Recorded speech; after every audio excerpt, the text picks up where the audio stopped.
Hello YouTube world out there. My name is Mr. Barkley and I'm going to put a bed liner in my Dodge Ram 3500. I'm going to go through some steps, kind of show you how to do it.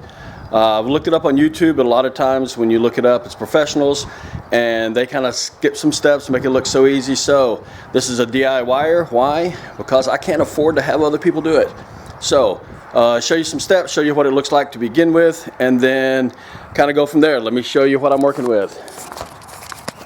As you can see, you got a lot of scrapes and stuff on the inside of my truck on the bed liner. I also have a toolbox. If you are doing it with a toolbox in, make sure you pull your toolbox out, because if not, you're going to do it and it's going to look really pretty all the way around.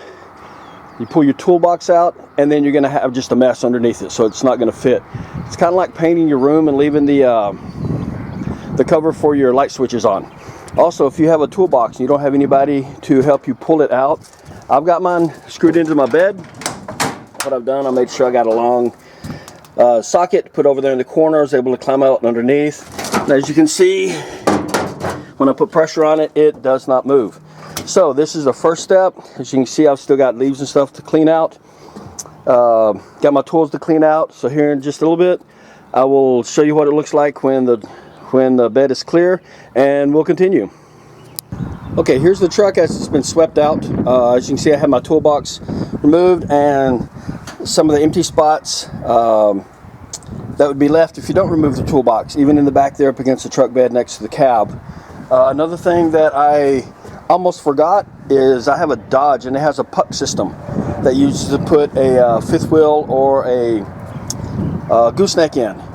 Make sure you pull everything out that could be attached to the bed, because if you cover it up, sometime in the future you're going to have to pull them out, and if you go over it with the bed liner, it's probably going to be a little bit of a pain. Alright, so right now what I'm going to do is get my sandpaper. It's already pretty scratchy, as you can see.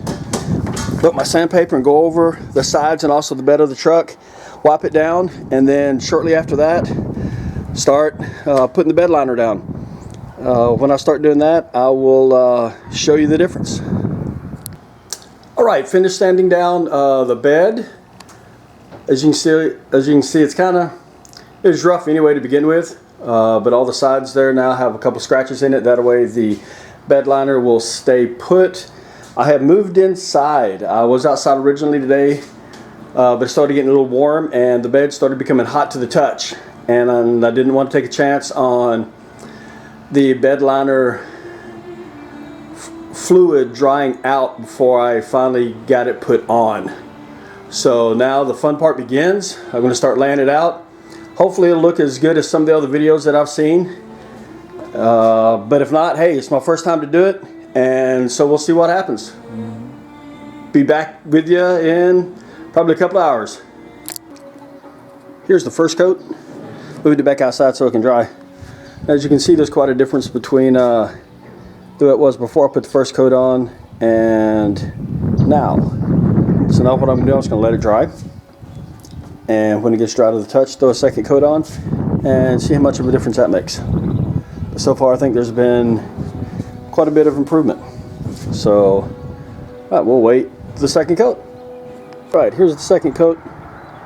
I think it looks a lot better. I was using the Rust-Oleum bed liner, the 1 quart. I ended up using about 1.5 quarts to be able to do 2 coats on it. I think it turned out to be pretty good.